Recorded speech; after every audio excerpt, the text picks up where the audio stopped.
आप रामायण कहोगे तो भी ठीक है, रामायण कहोगे तो भी ठीक है। समझ आया कुछ? अगर आप रामायण कहोगे तो भी ठीक है, रामायण कहोगे तो भी ठीक है। रामायण, रमायन, रमा प्लस आयन, रमा की कहानी। रमा कौन है? सीता जी। सीता जी का नाम रमा है, या रमा ही सीता है, लक्ष्मी जी। लक्ष्मी की कथा या सीता की कथा। फिर अगर आप बोलोगे रामायण है तो फिर वो क्या बन गया? राम प्लस आयन, राम की कथा। अब राम की कथा कहो या सीता की कथा कहो, एक ही बात है। शक्ति और शक्तिमान दोनों आए हैं यहाँ पर हम लोगों को कुछ मैसेज देने के लिए। और हमें पता है कि सीताराम के अलावा जो भी वहाँ पर लोग थे, वानर थे या मनुष्य थे या भालू, सब जो लोग थे वहाँ पर जिन्होंने रामलीला में पार्टिसिपेट किया, वो कोई आम इंसान नहीं थे, सब देवी देवता थे। ये भी वाल्मीकि रामायण से हमें पता चलता है। तो ऊपर के सभी लोग, ब्रह्मा विष्णु महेश और सारे देवी देवता, किन्नर चानर गंधर्व अप्सराएं, सब मिलकर मनुष्यों को कुछ संदेश दे रहे हैं। एक मैसेज दिया जा रहा है। वो संदेश क्या है? भगवान राम को मर्यादा पुरुषोत्तम कहा जाता है, कृष्ण भगवान को लीला पुरुषोत्तम कहा जाता है। भगवान राम ने मर्यादा की स्थापना की है। मर्यादा समझते हैं? मर्यादा क्या होती है? क्या होती है मर्यादा? नियम, या उसको अधिकार भी कह सकते हैं।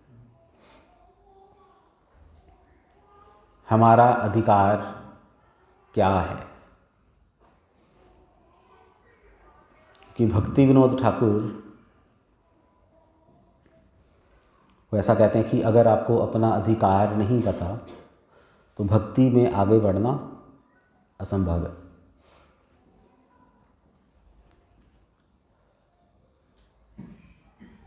लक्ष्मण जी, भरत जी और शत्रुघ्न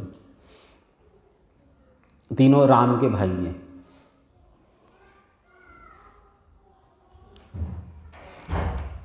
कृष्ण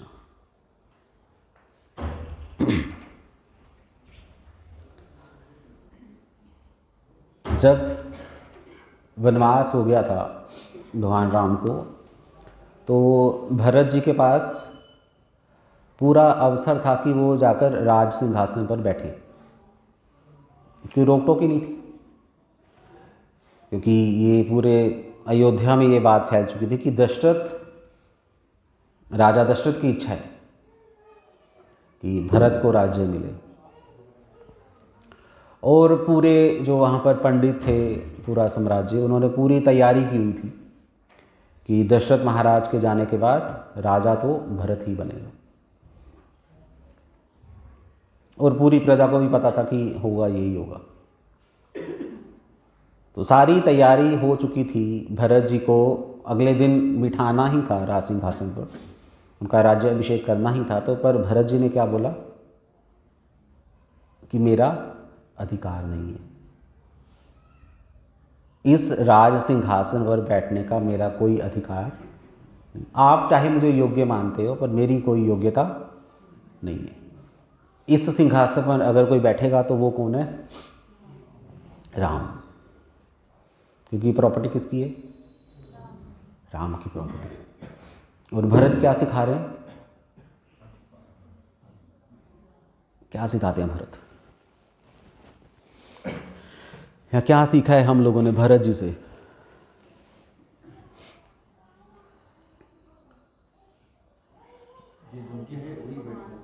हाँ, कोई एक बोले।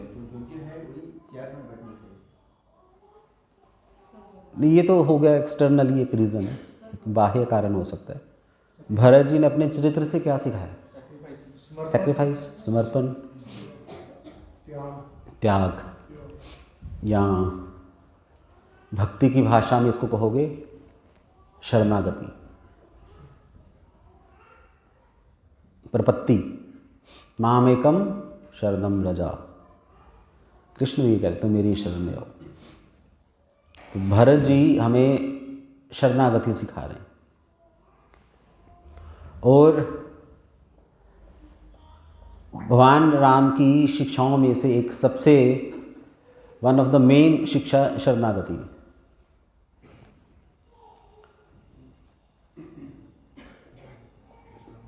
ठीक है, कोई प्रॉब्लम नहीं। रामानुजाचार्य श्री संप्रदाय के मुख्य आचार्य जो हैं, उनकी संप्रदाय में एक बहुत बड़े कमेंटेटर हैं गोविंद राजू। उन्होंने कमेंट्री लिखी है रामायण के ऊपर। तो उनकी कमेंट्री में से पढ़ रहा हूँ। तो उन्होंने बताया है कि हर कैंटो में, हर स्कंद में, रामायण के कितने स्कंद हैं? 7 स्कंद में कांड है ना। पहला है बाल कांड, फिर उसके बाद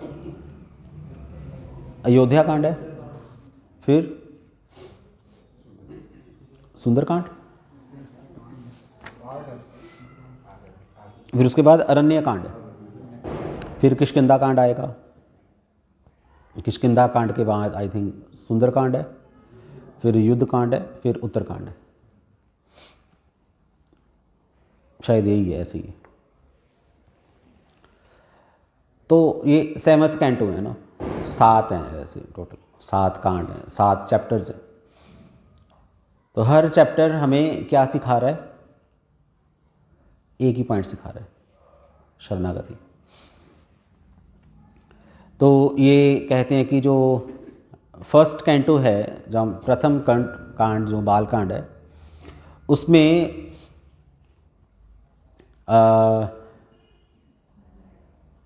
शरणागति का जो पॉइंट है वो कहाँ पर आ रहा है? जब सभी देवी देवता भगवान विष्णु की शरण में गए थे। ये पता है आप लोगों को क्यों गए थे? क्योंकि एक राक्षस था, उसका नाम था रावण। रावण का अर्थ होता है जो सबको रुला दे, जिसकी वजह से सब रो पड़े, उसको रावण कहा जाता है। रावण इतना अत्याचारी था, उसने सबकी कहते हैं ना, उसको नाक में दम किया हुआ था। और रावण की बहन थी शूर्पणखा, वो खेचरी थी। खेचरी क्या होता है? वो जो ऐसे ही रात को विचरण करेगी और जो भी उसको रास्ते मिले उसको खा जाएगी। बच्चे बहुत अच्छे लगते थे उसको, छोटे बच्चे पकड़ के खा जाती थी। उनका खाना है जैसे हम लोग चलते चलते पेड़ से अमरूद तोड़ के खा लेते हैं, चलो सेब है खा लो, तो वैसे ही चलते फिरते उसको बस सब आलू टमाटर की तरह नजर आते थे, वो खा लेती थी।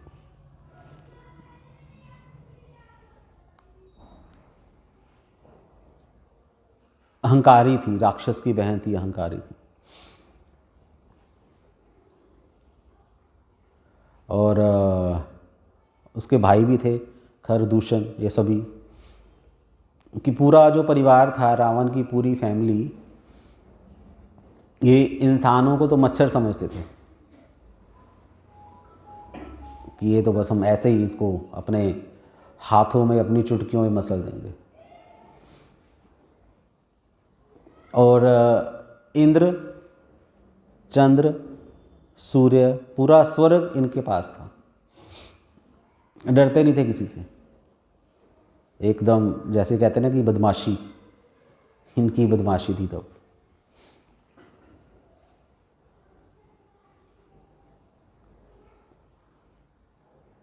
तो सारे देवी देवता फिर भगवान विष्णु के पास गए कि अभी आपको क्या करना पड़ेगा कि धरती पर जब तक आप नहीं जाओगे ये रावण मरने वाला नहीं है। तो फिर भगवान विष्णु बोले ठीक है, आप लोग मेरी शरण में आए हो, तथास्तु। तो हम सब मिलकर मनुष्य के रूप में अवतार लेंगे, क्योंकि रावण ने ब्रह्मा जी से वरदान लिया हुआ था, कुछ कंडीशंस थी। तो मनुष्यों को वो कुछ नहीं समझता था। तो फिर भगवान विष्णु ने प्लानिंग की कि हम आएंगे धरती पर, मनुष्य के रूप में आएंगे और रावण का वध करेंगे। तो बालकांड में हमें शरणागति का पता चलता है देवी देवताओं से कि उन्होंने शरण ली थी। फिर उसके बाद जो दूसरा है अयोध्या कांड में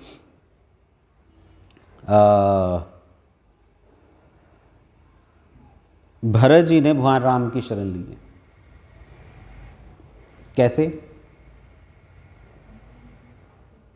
एक फेमस इंसिडेंस है भरत मिलाप, बहुत फेमस है। उसमें क्या है, अगर आप भरत मिलाप पढ़ोगे, अच्छे से स्टडी करो, बहुत सारे कथावाचकों ने उसके ऊपर कथा की है, रुलाने वाली कथा भी की है। अगर ये वाले आप पढ़ोगे ना, इनके कथा सुनोगे, ये जो राम की कथा करते हैं स्पेशली,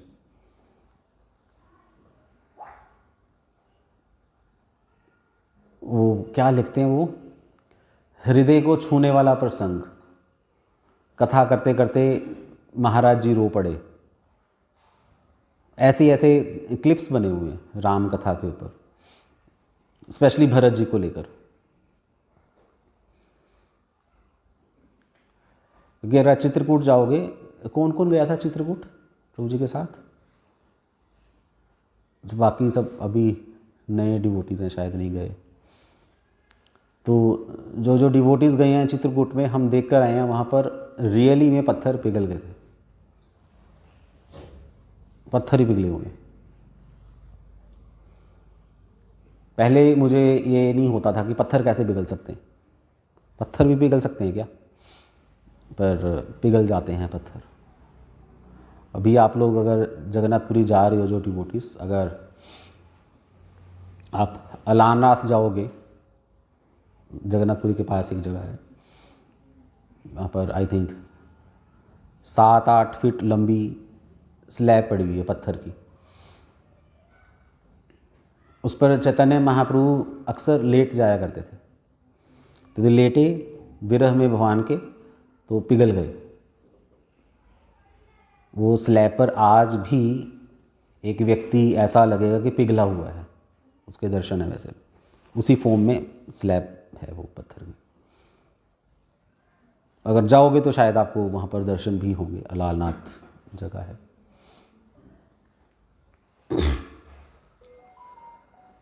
सो पत्थर पिघल जाते हैं। तो जब भगवान राम और भरत जी दोनों मिले आपस में, तो पत्थर पिघल गए। जितने भी वहाँ पर और भी लोग थे, किसी को समझ नहीं आ रही थी क्या करना है, कैसे होगा, क्या होगा। बाई चांस उनको थोड़ा सा फिर डिस्कशन हुई, कुछ बातचीत हुई, तो भरत जी उन्होंने ज़िद पकड़ ली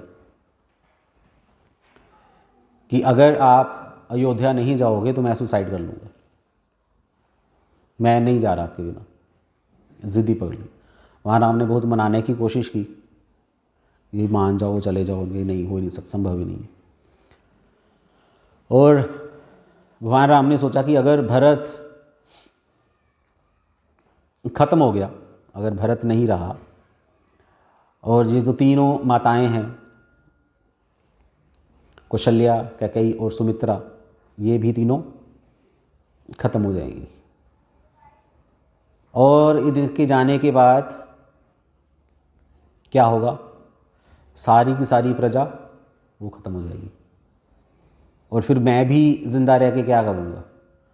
अगर सारे भक्ति चले गए तो मैं भी ख़त्म हो जाऊँगा एक तरह से। तो आगे जो लीलाएं हमने सोची हैं, जो मैंने प्लान की हैं, वो नहीं हो सकती, संभव नहीं है। क्योंकि भरत के सामने, भरत की ज़िद के सामने कोई भी टिक नहीं पा रहा था। वशिष्ठ मुनि नहीं, उन्हें समझाने की कोशिश की, कुछ नहीं हो रहा। जनक महाराज थे वहाँ पर, उन्होंने समझाने की कोशिश की, कुछ नहीं हो रहा वहाँ पर, कोई कुछ नहीं कह पा रहा। भरत जी की इतनी जो शरणागति की जो भावना थी इतनी स्ट्रोंग थी कि भगवान राम भी सोचने पर मजबूर हो गए कि क्या किया जाए। ये शरणागति का पॉइंट ही है। तो फिर चलो, जो प्रपोज़ल कहाँ पर ख़त्म हुआ? खड़ाऊँ के ऊपर। कि ठीक है, भरत जी भगवान राम की खड़ाऊँ लेके जाएंगे। तो भरत जी ने खड़ाऊँ को रखा सिंहासन पर, और भरत जी कन्विंस्ड थे कि ये अब भगवान राम ने मुझे आशीर्वाद दे दिया है कि राज्य उनका ही राज्य है, तो उनका ही राज्य मैं संभाल रहा हूँ, मेरा नहीं है, उनका ही राज्य, ये उनकी निशानी है, उनकी खड़ाऊँ। तो as a representative, not as a king, as a representative मैं वहाँ पर भगवान राम की जो राज्य है उसकी पूरी देखभाल करूँ। राजा बनने का मेरा अधिकार नहीं है, पर हाँ, एक सेवक के अधिकार क्या होते हैं वो मुझे ज़रूर पता है। सेवक को ज़्यादा पता रहता है रिस्पॉन्सिबिलिटीज़ का अपनी। सेवक को तो वो भी याद रहता है जो स्वामी को याद नहीं होता। जैसे कई बार अगर हम देखें ऐसे जनरली, तो हमारे जो बच्चे हैं वो हमारे सेवकों की तरह होते हैं। तो अगर पापा या मम्मी अपनी दवा खाना भूल जाएं, जो रात को सोने से पहले खाते हैं 9:30-10 बजे, तो बिना दवा खा के सो गए, तो आपका छोटा बेटा या बेटी ही आपको क्या याद दिलवाएगी? पापा आपने दवाई तो खाई नहीं। होता है ऐसा या नहीं होता? जनरली ऐसा हो जाता है। जहाँ पर प्रेम होता है वहाँ पर ये चीज़ें होती हैं। उसको याद है, हमें याद नहीं है, क्योंकि हमें ये भी पता है कि अगर मैं बाई चांस भूल भी गया तो ये मुझे याद दिलवा देगा। ये बेस्ट सर्वेंट ऐसे ही होते हैं, वो ध्यान रखते हैं, केयरिंग मेंटेलिटी होती है उनकी। तो भरत जी ऐसी केयरिंग मेंटेलिटी है उनमें, क्योंकि सेवा भावना है, दीनता है, सेवक हैं। भरत जी से बड़ा सेवक कौन हो सकता है? तो उनको पता है कि राम की शरण का अर्थ क्या है।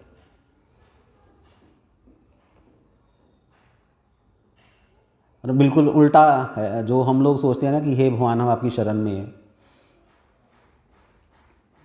मतलब कि अब मेरा सारा कार्यभार आप संभालो, अब मैं कुछ नहीं कर रहा, मैं कुछ भी नहीं करूँगा, जो भी करना है आपने करना है, मैं बस यहाँ पर बैठा हूँ आपके ऊपर बोझ बनकर। हमारी ये परिभाषा है शरणागति। रियल में शरणागति का अर्थ है कि भगवान को अपनी शरण में ले लेना, कि भगवान आप आराम से बैठो, मैं सब कुछ करूँगा। उसको तो शरणागति कहते हैं ना। ये थोड़ा कि भगवान मैं आराम से बैठ गया, आप सब कुछ करो, वो बिल्कुल ही एक घटिया लेवल की शरणागति है। जैसे कहते हैं ना वो चाइनीज़ माल है, पता नहीं कब तक चलेगा, ऐसा ही फेमस है। ऐसे वो आप कह सकते हैं चाइनीज़ शरणागति है, या प्लास्टिक की शरणागति, या जली शरणागति आप कह सकते हो उसको। वो कोई फ़ायदा नहीं है। भगवान को ही सेवा बता दी, वो क्या शरणागति? वो रद्दी शरणागति हो गई। रियल शरणागति क्या है कि भगवान मैं आपके लिए क्या कर सकता हूँ, आप हमें बताइए, तभी तो मज़ा आएगा शरणागति का। नहीं तो ऐसे तो फिर तो एक बोरिंग सा ही हो गया ना, कोई चैलेंज ही नहीं है। वहाँ तो कुछ भी कर सकते हैं, वो क्या करेंगे? अब लोगों को लगता है कि जो अपनी रक्षा नहीं कर सकता वो हमारी रक्षा क्या करेगा। बाबरी मस्जिद का अगर हम बात करें तो मुस्लिम्स ने अटैक किया तो सारी मस्जिद ख़त्म हो गई, सॉरी राम मंदिर ख़त्म हो गया, मस्जिद की स्थापना हो गई, तो ये कोई भगवान नहीं है, लोग कह सकते हैं। तो ऐसा कुछ नहीं है, भगवान ने कुछ नहीं किया वहाँ पर, वो तो भगवान ने जानबूझकर कुछ नहीं किया। क्योंकि जब सीता का हरण होने वाला था तो भगवान राम को पता था कि सीता का हरण होने वाला है, तब भी उन्होंने सीता का हरण होने दिया, रोका नहीं।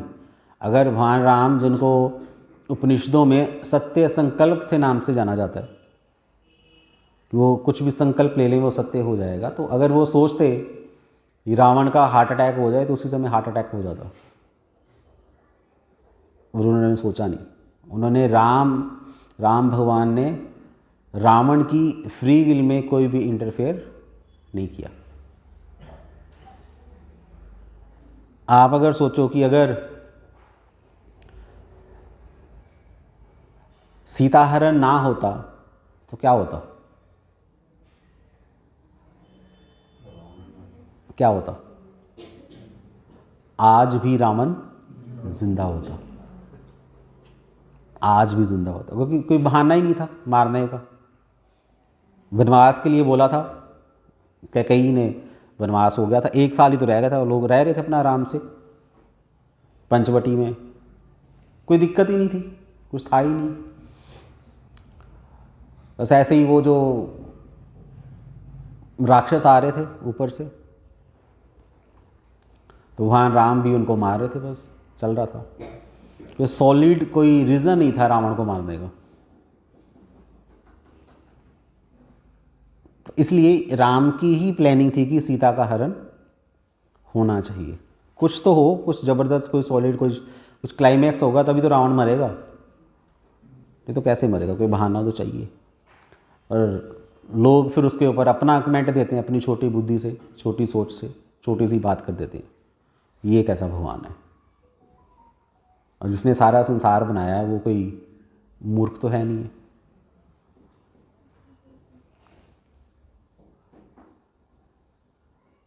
लोग हमसे कहते हैं कि भगवान दिखाओ, भगवान दिखाओ, भगवान दिखाओ। तो जिनको भगवान दिखाई नहीं दे रहे, ये प्रॉब्लम किसकी है, भगवान की या उनकी? किसकी प्रॉब्लम है? उनकी प्रॉब्लम है, भगवान की प्रॉब्लम नहीं है। वहाँ तो हमारे अंदर ही रहते हैं। हाँ तो अंदर रहते दिखाओ, फिर तो देख लो, तुम्हारी आंखें देखो, नहीं दिखाई नहीं दे रहे तो फिर मुझे क्या कह रहे हो, वो तो अंदर ही है। आंखें तुम्हारी खराब हैं, भगवान का इसमें कोई कसूर नहीं है। हाँ तो कन कन में, तो दिखाओ फिर, तो देखो। ये तो वही बात हो गई।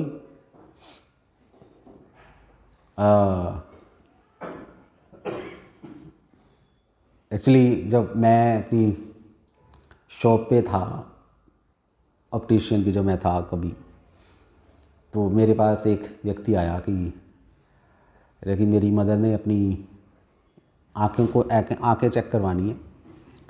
तो ठीक है, आप ले आना अपनी मदर को, हो जाएगी चेक। बिना ऐसे नहीं हो सकता कि वो ना आए, नहीं हो सकता है, बस उनकी आंखें भेज दीजिए, मैं चेक करके भेज दूंगा, आपको पता चल जाएगा। नहीं नहीं नहीं नहीं, आप तो मजाक कर रहे हो। मैं कि नहीं नहीं, मजाक आप कर रहे हो, पेशेंट जब तक नहीं आएगा तो कैसे होगा, संभव ही नहीं है। चलो ठीक है, कल मैं लेके आऊँगा अपनी मदर को। फिर वो चला गया। ऐसी है, लोग कहते हैं कि हमें भगवान दिखाओ, पहले आंखें तो ठीक करा लो। पहले जिन आँखों में मोतियाबिंद हो उसको सब चीज़ें धुंधली ही नज़र आती हैं, उसको नज़र ही नहीं आ सकता, उसको ऑपरेशन की ज़रूरत है, कुछ उसको मेडिकल ट्रीटमेंट चाहिए, तभी कुछ हो सकता है, ऐसे ही नज़र नहीं आते।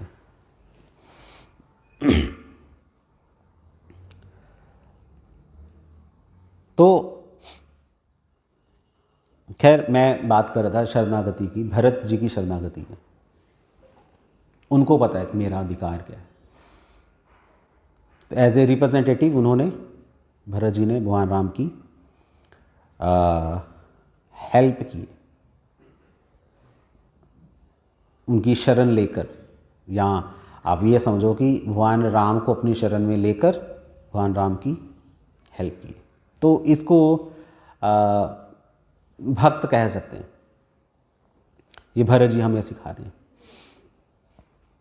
फिर जो थर्ड कैंटो है उसमें जो ऋषि मुनि हैं अरण्य कांड में, दंडक अरण्य, दंडकारण्य ऐसा बोला जाता है। दंडक ऋषि जो थे वहाँ पर सारे ऋषि मुनि, ये जो दंडक वन है पता है कहाँ पर है ये?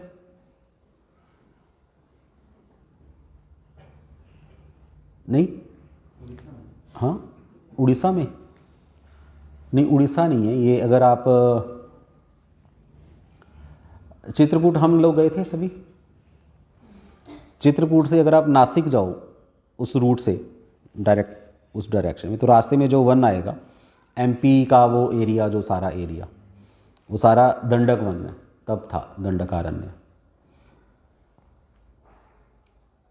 तो दंडकारण्य के जो ऋषि थे उन्होंने जब भगवान राम के दर्शन किए, उनसे मीटिंग हुई, तो उन्होंने, सब ऋषियों ने भगवान राम की शरण ले ली कि हम आपकी शरण में हैं। और कुछ ऋषियों ने तो ये भी कहा कि हम आपके साथ ही रहना चाहते हैं, जैसे वाइफ अपने हस्बैंड के साथ रहती है वैसे हम भी आपके साथ रहना चाहते हैं। तो भगवान राम ने उनको आशीर्वाद दिया, ठीक है इस जन्म में तो नहीं, एज ए वाइफ मेरे साथ आप लोग नहीं रह सकते, अगले जन्म में आपकी इच्छा ज़रूर पूरी करूँगा। तो नेक्स्ट टाइम राम जब कृष्ण के रूप में आए तो सारी ऋषि एज ए गोपीज ब्रज में प्रकट हुई, और वहाँ कृष्ण के साथ उन्होंने वो सारी पास टाइम्स किए जो वो ऋषि करना चाहते थे। भगवान राम ने उनकी इच्छा अगले जन्म में पूरी की। शरणागति की बात हो रही है।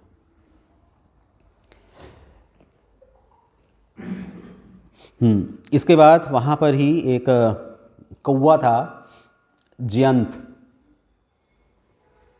चित्रकूट में स्फटिक शिला, अगर आपको उस कथा का याद है तो भगवान राम और सीता देवी एक शिला पर बैठे हुए थे, स्फटिक शिला। तो वहाँ पर जयंत कौन है? इंद्र का बेटा, वो कौवा बनकर आया था। तो उसने सीता देवी पर एक चोंच से घाव कर दिया, सीता देवी पर खून आ गया। तो वहाँ राम ने उस कौवे को पनिश करने के लिए एक तिनका पकड़ा, उसको ब्रह्मास्त्र से अभिमंत्रित करके कौवे के ऊपर छोड़ दिया। तो वो जो ब्रह्मास्त्र था, वो जो तिनका कौवे की आँख पर जाकर लगा, क्योंकि उस कौवे की आँख में एक असुर बैठा हुआ था। उसका नाम क्या था मैं भूल गया। वो असुर ने वरदान मांगा हुआ था कि मैं कौवे की आँख में जाके बैठ जाऊँ। और राम को पता था कि ये कौवे की आँख में असुर बैठा हुआ। तो कौवे की एक आँख फोड़ दी वहाँ राम ने। आज भी कौवा एक आँख से ही देखता है, कभी नोट करोगे ना, दूसरी आँख से नहीं देखता। एक कभी ये वाली देखे, कभी उससे देखेगा, पता नहीं क्या उसकी कैलकुलेशन है, ऐसे ही देखता है। तो जयंत, फिर जब उसने भगवान राम की शरण ग्रहण की थी, तभी भगवान राम ने उसकी आँख, वो उसमें आता है। फिर उसके बाद किष्किंधा कांड में सुग्रीव, उन्होंने भगवान राम की शरण ली थी। ऑफ कोर्स पहले अपने स्वार्थ की वजह से ली थी। सुग्रीव को अपना स्वार्थ दिखाई दिया कि चलो राम की शरण ले लेते हैं, अभी हम तो कमज़ोर हैं, ये थोड़े पावरफुल लगते हैं। तो सुग्रीव ने पूरा टेस्ट भी किया। वहाँ पर एक कौन सा राक्षस था, दुंदुबी, शायद दुंदुबी राक्षस था, उसकी हड्डियों का ढेर लगा हुआ था, इतना बड़ा ढेर। तो वहाँ राम ने अपने तीर से उन हड्डियों को उड़ा दिया था, ढेर का ढेर ही। 7 ताड़ के पेड़ थे, वहाँ राम ने अपने एक ही तीर से उन 7 पेड़ों में छेद कर दिया था। पूरा चेक किया सुग्रीव ने भगवान राम को कि ये मेरे कैपेबल हैं भी या नहीं। तो सुग्रीव को जब पता चला कि नहीं ये बंदा मेरे काम का ही है, तो सुग्रीव ने उनकी शरण ले ली।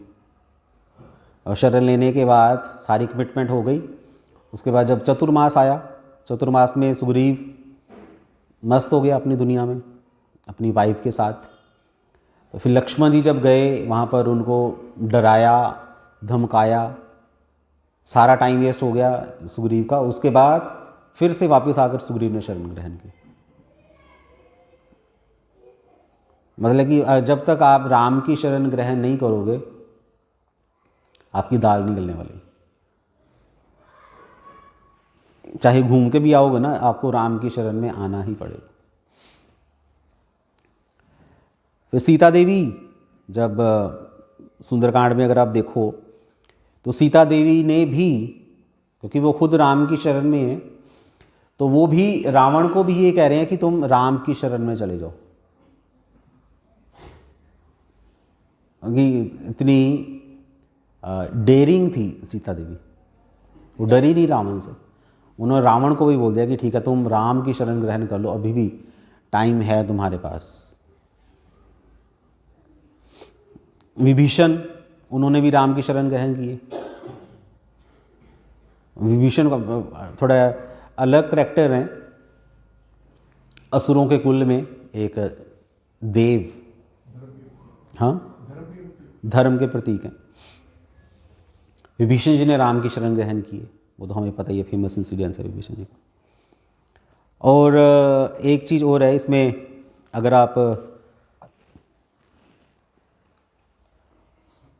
अगर कोई ये पॉइंट उठाए कि देखो सब राम की शरण ले रहे हैं, राम के पास जा रहे हैं, तो 3 दिन तक राम ने भी तो शरण ली थी समुद्र की, पता ना। उस पे फिर आप क्या कहते हो? वहाँ राम 3 दिन समुद्र को खुश करते रहे, समुद्र माना नहीं। शरण तो ली राम ने समुद्र की कि हमें रास्ता दे दीजिए। तो इस पे फिर आचार्य कमेंट्री देते हैं कि राम भगवान ने जब समुद्र की शरण ली, ये दिखाने के लिए कि आपको ये पता होना चाहिए कि किसकी शरण लेनी चाहिए, किसकी नहीं लेनी चाहिए। आप किसी ऐसे व्यक्ति की शरण मत ले लेना जो जड़ है, जड़ कि जिसमें कोई सेंस नहीं है।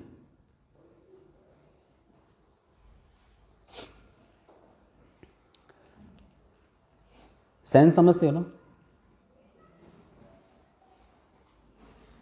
अगर मान लो कि अब चलते फिरते ऐसे ही सबको अपने घर पे बुलाते रहोगे, ये सब राम है, सिया राम में सब जग जानी, करो प्रणाम जोरी जुग पानी, है ना, अगर आप ऐसा कह रहे तो।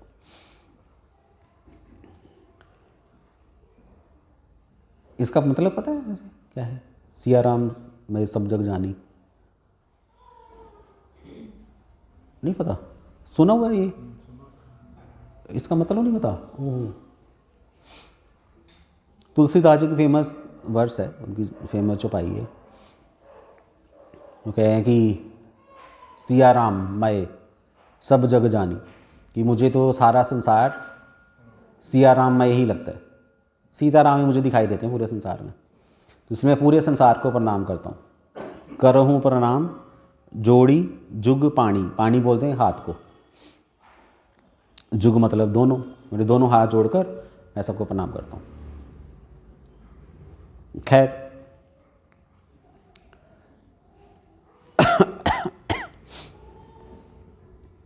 आपने किसी मूर्ख की शरण ग्रहण कर ली, या ये आपने चौपाई सुन ली कि ठीक है सब सीताराम ही है, और रास्ते में ऐसे ही कोई जा रहा था, आपने बोला कि हे सीताराम आप हमारे घर पे आइए और कुछ खा के जाइए।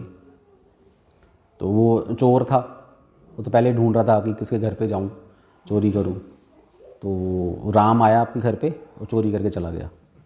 हाँ, आप क्या बोलोगे? ये तो मंत्र उल्टा हो गया, गड़बड़ हो गई। ये नहीं, सिया राम नहीं है, रावण में ही सब जग जानी, उल्टा हो जाएगा। शरण किसकी ग्रहण करनी है आपको पता होना चाहिए। सदगुरु कौन है आपको पता होना चाहिए। जरूरी नहीं है कि जिसके नाम के आगे सदगुरु लगाओ वो सदगुरु है। जरूरी नहीं है कि जो अपने आप को जगत गुरु कह रहा है वो सच में जगत गुरु है। आपको देखना पड़ेगा।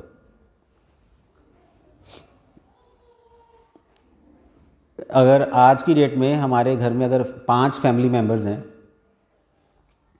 तो वो पाँचों के पाँचों डॉक्टर्स हैं,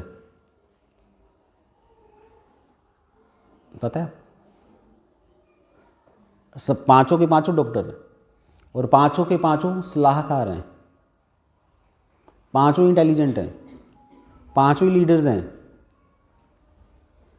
या आप ये समझो कि पाँचों ही मूर्ख हैं, किसी को कुछ नहीं पता क्या करना है क्या नहीं करना। सबको लगता है कि मेरे हिसाब से, सबकी जुबान पर एक ही लाइन है, मुझे पता है।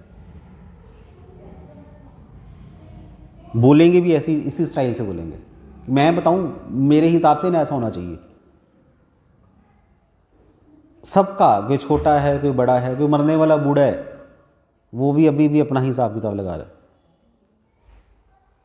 प्रभुपाद जी से पूछा गया था, प्रभुपाद मेरे हिसाब से ऐसा होना चाहिए। प्रभुपाद ने बोला कि तुम्हें किसने बोला अपना हिसाब लगाने के लिए?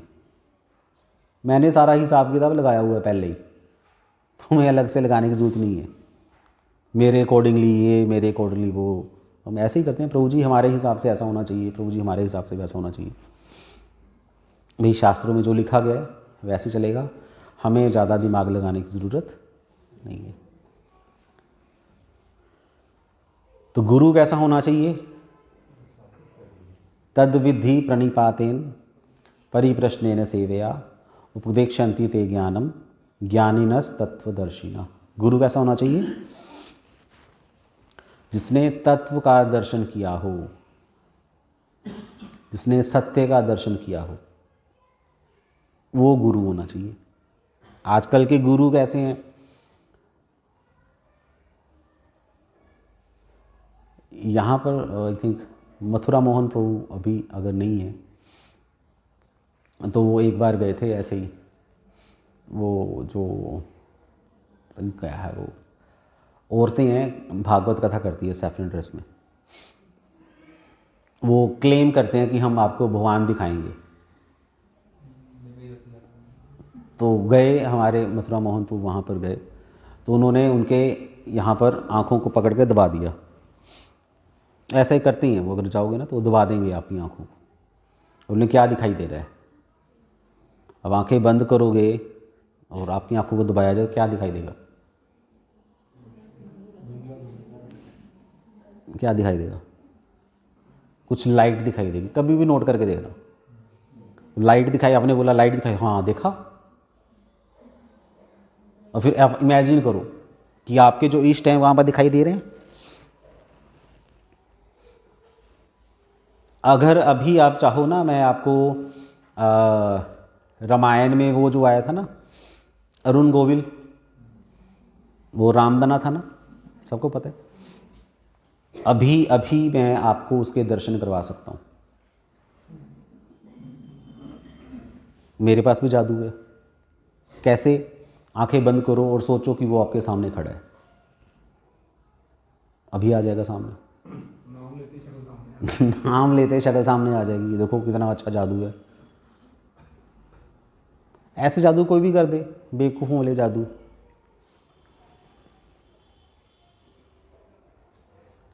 ऐसे पता नहीं कौन था, कैसे हुआ तो वो,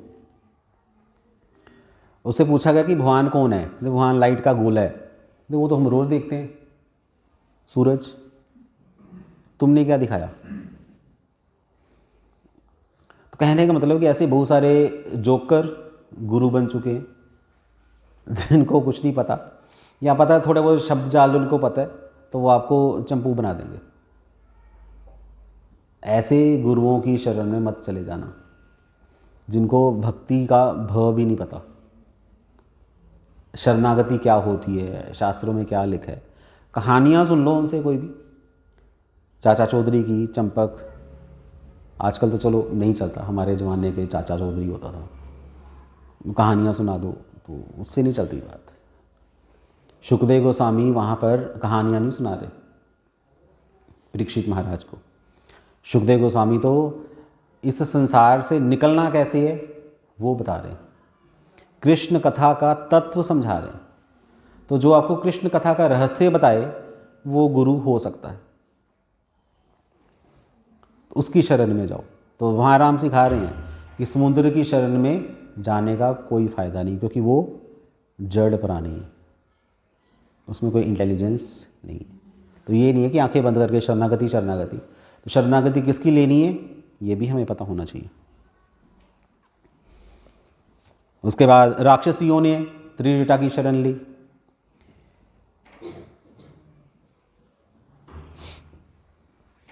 तो इस तरीके से अगर आप देखो, हर जो कांड है, बाल कांड हो चाहे उत्तरकांड हो, सब शरण ही ले रहे हैं। लास्ट में जब काल आया था राम जी के पास, वो वहाँ राम की शरण में, उन्होंने कहा ठीक है आपका अब समय हो चुका है, आपने जो कमिटमेंट की थी सारा कुछ सॉर्ट आउट हो चुका है, अब आप वापस अपने धाम जा सकते हैं। तो काल भी राम की शरण में आया। तो ऐसे इस तरीके से अगर आप कोई भी कांड पढ़ोगे, वो आपको क्या मैसेज दे रहा है? शरणागति। तो इसलिए अगर आप कुछ करना चाहते हो रामायण पढ़कर, तो क्या करो, ये देखो कि हर कांड में किस तरीके से राम की शरण लेना सिखाया गया है। सारे ही आपको भगवान राम की शरण लेना ही सिखा रहे हैं। तो हमें भी राम की ही शरण में जाना चाहिए। ये मैसेज है, वन ऑफ द मैसेज है। हरे कृष्णा।